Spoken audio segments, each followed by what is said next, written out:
My boy, Vegeta, just went in on Jiren.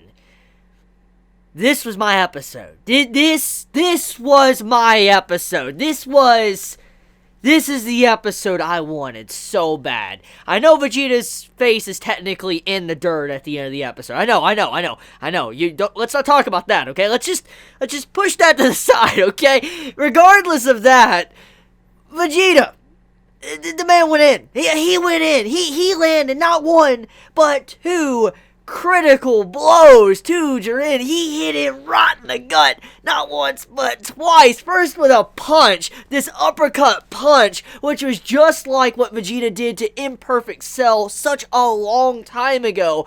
But then, he kicks Jiren. He, just kicks him and all that. Like, the man's face, contorts. He's like, oh, and you just see his stomach go in. I'm like, yo, Vegeta hit that man so hard. It was like, yo, Vegeta! You could tell Jiren was getting really angry when that happened. The man was like, I'm not dealing with this. He starts just going over to Vegeta, just hits him out of the way and all that, blast him off the ring. He's trying to blast him off the ring. The man was done. He was legit angry and done with Vegeta. I'm like, yo, the man was making the man very angry. So, just overall, this was my episode. This is the episode I have been looking forward to.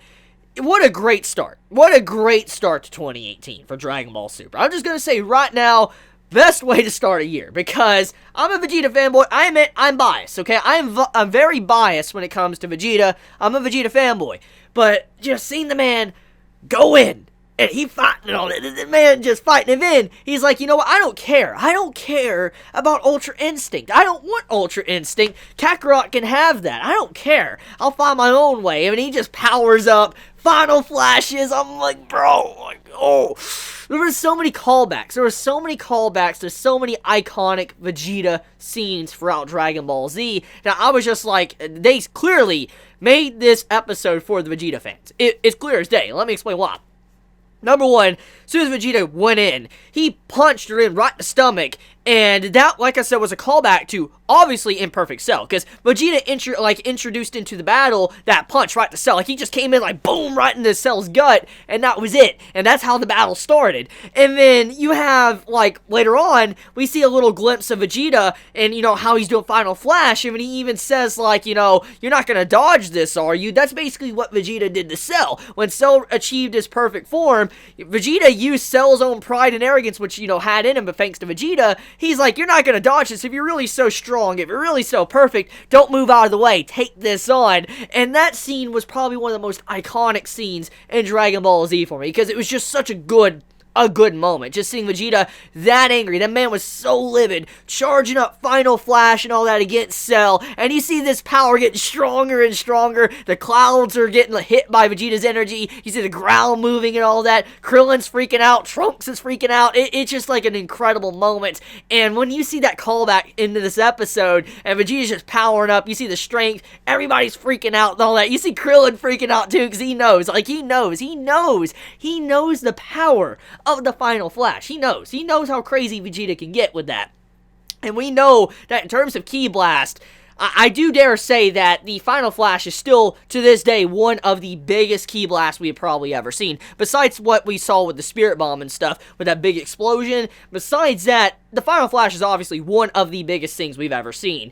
And I am so glad to see Vegeta use that move once again in this episode, and he just launches it against Jiren, and he's on the ground. Okay, it was only for a second. I know it was only for a second, but Jiren was on the ground. He was on the ground. You saw him laying down. The man, this is what happened. I'll tell you what happened that split moment that he disappeared before he was right up on Vegeta and about to just completely knock him out. That man probably got up. He's like, oh, he's contemplating life. He's like, oh, I just got knocked down. He's contemplating life when he got up. And when he just, got rid of Vegeta, he's like, this man managed to put me on my stomach. He laid me on the ground. He tried to take my life. That's what he was probably processing. So I was like, Vegeta, I know you got wrecked. I know your face is in the dirt right now, okay? I know you basically just jawed, which is what I said most likely would happen. But even though that did happen, the man put Jiren on the ground. He put that man on the ground without Ultra Instinct. Okay, let's just take a moment to process that, okay? A little bit of my bias is coming out there, but let's take a moment to process that, okay? He put Jiren on the ground, on his stomach, okay? Which is for a flash.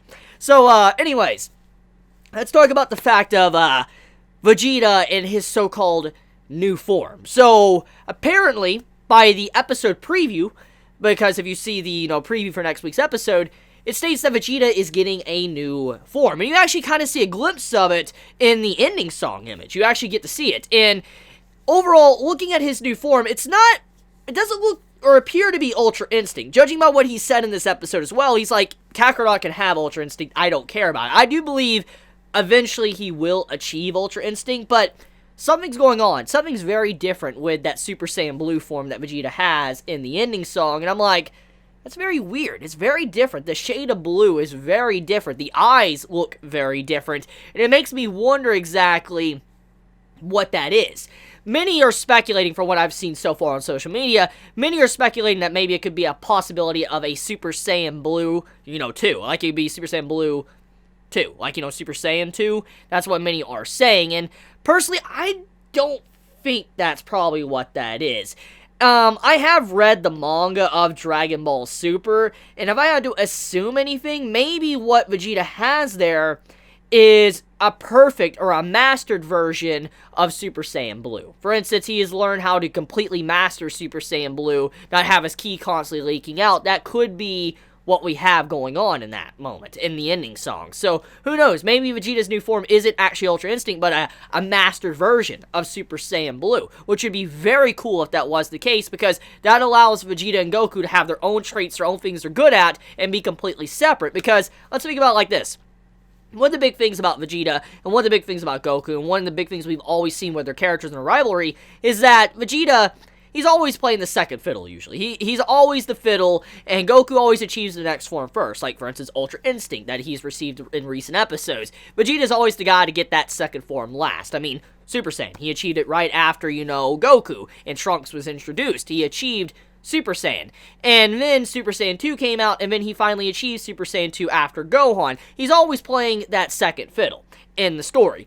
And I'm glad that if I see what I'm seeing is correct, he is getting his own set of transformations separate from Goku, because that would mean that Vegeta can go his own path, his own strength, his own upgrades, and that is not tied to Goku, because Goku has his own thing as well. He has Kaioken, okay? And Kaioken is something that is a Goku move, and I'm glad Vegeta, from what I can see from the transformation, it's something else. It's not tied to Ultra Instinct. It could be some form of it, but it does seem to be completely different, so I am very happy about that, because they're not having the same exact transformations. They're completely different, they could grow in their own ways, which makes it a lot better, and it allows both fans to not constantly be comparing to each other. For instance, Goku's always achieving it first, Vegeta's, receiving it second. They'll each have their own forms first, and they can carry on and move on. So yeah, that's what I think is going on there.